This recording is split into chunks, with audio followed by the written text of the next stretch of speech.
Today we're going to talk about the question at the top of everyone's mind. When was the last time Trump tested negative for coronavirus, and why exactly he might be hiding that information, and his major misstep with the second presidential debate. And I speak with Dr. Abdul El-Sayed, an epidemiologist, about Trump's positive test and whether he's putting his own supporters' lives at risk by continuing to hold rallies while infected with the virus.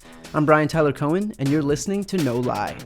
Let's jump in. So the question now is, when did Trump last test negative for coronavirus? Which is remarkable, right? Because keep in mind, this is a president who's already overseen the deaths of 210,000 Americans. A president who's overseen almost 8 million cases across the U.S. A president who's overseen 11 million Americans losing their jobs. A president who's overseen the unemployment rate jump to 8%. Those things unto themselves are enough to cap off the greatest failure by a president in American history. And I say that objectively. There is no planet on which this is anything other than an unmitigated failure. But now, as dozens of people in Trump's orbit continue to test positive, with Donald Trump being the common denominator here, it begs the question, why won't his campaign just say when the last time he tested negative was? And don't get me wrong, the question's been asked. Here's Kayleigh McEnany. Yeah, I'm not going to give you a detailed readout with timestamps of every time the president's tested. Here's Trump's physician, Dr. Conley. I don't want to go backwards. Here's White House spokesman Brian Morgenstern. The president doesn't check all of his HIPAA rights at the door just when he becomes president. The doctors obviously share fulsome information with the president. The president shares a great deal of information with the American public. White House Director of Strategic Communications Alyssa Farah said, "I can't reveal that at this time. Doctors would like to keep it private." So you get it, right? The point is that there is clearly a coordinated effort to not answer this question. And right off the bat, I don't know who needs to hear this, but if you're trying to take the attention off of something, this ain't it. All this White House has done by outright refusing to be forthright here is to make the entire news cycle about this question. Because now, instead of it being a simple question that was asked and answered, this is all that we're talking about. Talk about the Streisand effect, right? But think about it. The only logical reason that they'd withhold this information is that the actual answer is even more damaging than their silence. Like, why inflict all of this unwanted attention on the campaign if they could have just said, he tested negative on Wednesday, September 30th, and positive on Thursday, October 1st? The answer being that there exists the possibility that Trump tested positive earlier. Now, we all know that Trump tested positive late on Thursday, October 1st, but did he test positive earlier that day before going to a fundraiser at his golf club in Bedminster, New Jersey? Did he test positive before his Wednesday, September 30th rally in Duluth, Minnesota? Did he test positive before the Tuesday, September 29th debate against Joe Biden? Trump's campaign apparently certified that he did, and yet no one is able to find out who exactly it was that certified it. Did he put the life of a 77-year-old presidential candidate at risk by standing only a few feet away and screaming at him for 90 minutes? Might that be why his campaign won't say if he's tested positive or not? Did he test positive Monday, September 28th during his Rose Garden press conference when he and Mike Pence mysteriously stood at separate podiums? What about earlier that day during his debate prep with his campaign manager, Bill Stepien, and former New Jersey Governor Chris Christie, both of whom have since tested positive, with Christie being in the hospital for more than a week now? Did he test positive on Sunday, September 27th when he met with Gold Star families for a reception at the White House? Admiral Charles Ray, the vice commandant of the Coast Guard, who was in attendance, has since tested positive for coronavirus, leading to the rest of the country's top military leaders, including the chairman of the Joint Chiefs of Staff, themselves going into quarantine. And what about Saturday, September 26th, when Trump celebrated the nomination of Amy Coney Barrett to the Supreme Court with a super spreader event that was attended by Donald Melania, Kellyanne Conway, Kayleigh McEnany, Chris Christie, Senators Tom Tillis and Mike Lee, Notre Dame President John Jenkins, a bunch of staffers in the White House press shop, all of whom then tested positive. Did Trump test positive before this super spreader event? Was Donald Trump the super spreader? Imagine you have Donald Trump not only leading a failed national response to this virus, but personally spreading this virus to his own colleagues and friends and family members. The campaign's failure to rule that out is what is directly raising those questions. And I do have to offer this caveat. This is speculation, and I want to be clear about that. But with that said, all Trump and his campaign would have to do to put speculation like this to rest is to reveal when he was last tested negative. That's it. If they had the opportunity to put this to rest, don't you think they would? Don't you think they want this news cycle to end? I would. If I'm Donald Trump's campaign, the last thing I'd want is not only for Trump himself to have contracted the very virus that he failed to contain, but that he himself is the epicenter of it. This is devastating for him. So if I'm Trump's campaign and I have the information needed to put this to rest, I do it. But the fact that they're not says a lot here. Next, I want to jump over to the issue of the second debate, which has officially been canceled. And here's how this went down. The debate commission announces that the next debate that was supposed to be held on October 15th would be virtual because, and I'm just throwing out a wild guess here, one of the candidates is infected with a deadly virus.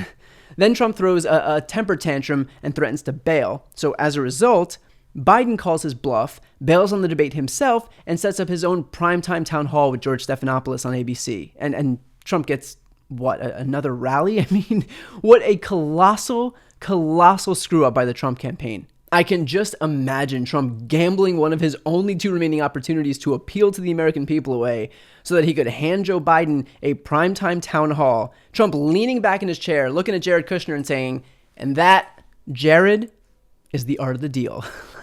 And of course, the Trump campaign is trying to spin this as Biden being too afraid to face Trump. But two things. First, polling fell overwhelmingly in Biden's favor after the last debate. Trump was a raving lunatic on that stage. In about a dozen polls taken before the debate, Biden's lead was about 5.5 points ahead of Trump. In the 10 polls taken after the debate, Biden's lead widened to almost 10 points ahead.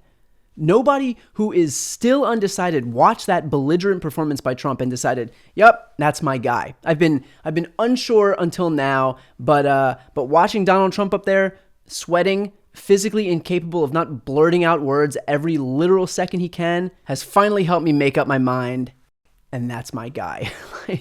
and that leads me to my second point here, which is that it's Trump, not Biden, who needs to appeal to the American people. Trump's the one who's down in this race. He's on the defensive. He needs to change some minds. And by gambling away that October 15th debate, by throwing a temper tantrum, he just lost one of the last two remaining opportunities he had to reach a real audience. And I'm not talking about a speech in the Rose Garden. I mean a real audience. 73 million people watched the first debate.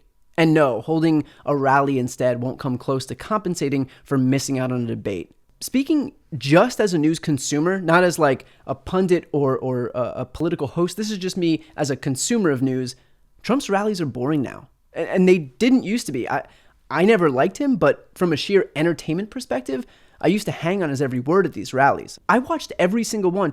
You can hate Trump, but still have acknowledged the entertainment value in those rallies, right? But I don't watch them anymore. Honestly, I just don't. His rallies have basically devolved into the same desperate, maniacal Fox News fever dream recycled over and over again. No one is falling over themselves to watch Trump whine for the 9th time this week about Hillary's emails and water pressure and the deep state and killer windmills and slippery ramps and the two lovebirds, Peter Strzok and Lisa Page, and the rest of his greatest hits. It's just tired. But these last two debates were his chance to actually make his case to the American people. And instead of taking advantage of that, he gambled it away. And so instead, he'll get on stage somewhere and pander to his same dwindling base while failing to broaden his coalition, which is what he needs. And that's all the proof you need that this guy has no discernible strategy to win. He's just guided by this fatal short-termism. So he'll lash out with these impulsive fits and shoot himself in the foot over and over and over again. He will never manage to not be led by his own ego. But the most ironic part of all of this is why he threw this tantrum in the first place. And that was because the debate was changed to a virtual format. Here's the thing.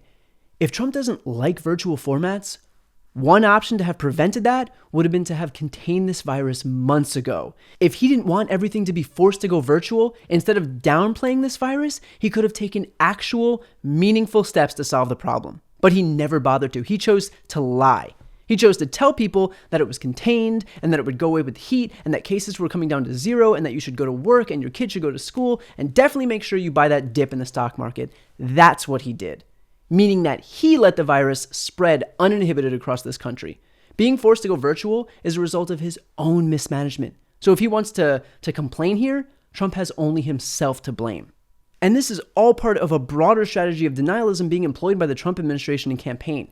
They think that by virtue of pretending that this virus isn't here, that they can will it out of existence. And so they want no masks, and they want no plexiglass barriers at debates, and they want regular rallies, because their goal here isn't to protect the American people, it is to perpetuate this PR campaign where everything is A-okay and they've done a stellar job. Never mind the fact that we have 210,000 deaths. Never mind that we're losing 1,000 Americans a day. Never mind that we have 8% unemployment. Never mind that 11 million Americans have lost their jobs. Never mind that this is objectively a disaster of historic proportions and that Trump has no plan. So no, not in a million years should Joe Biden meet in person with Donald Trump, who's not only managed to allow this pandemic to explode throughout this country, but who himself is now a walking vector for the virus.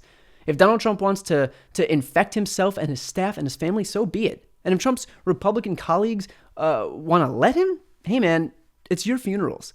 But Biden's entire campaign has been predicated on addressing this virus in a safe and responsible manner. And that's why people are supporting him.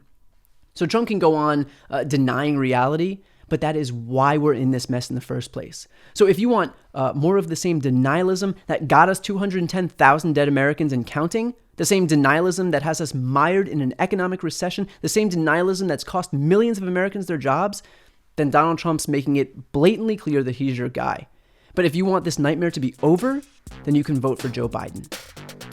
Quick note here, I'm going to start doing daily or close to daily live chats on Instagram. I'll either answer your questions or I'll bring people on to have a discussion. So follow me on Instagram at Brian Tyler Cohen. Also, if you haven't yet registered, registration deadlines are upon us. So please go to votesaveamerica.com/register and make sure that you're all set to vote. There is a reason that Trump has predicated his entire presidency around making it more difficult for you to vote. He knows that turnout means he loses, so turn out. And bring one person, just one, who didn't vote in 2016 and make sure they vote in 2020. And I guarantee you that you know one person because 100 million people didn't vote in 2016. So make it your responsibility to get someone involved who wasn't involved already.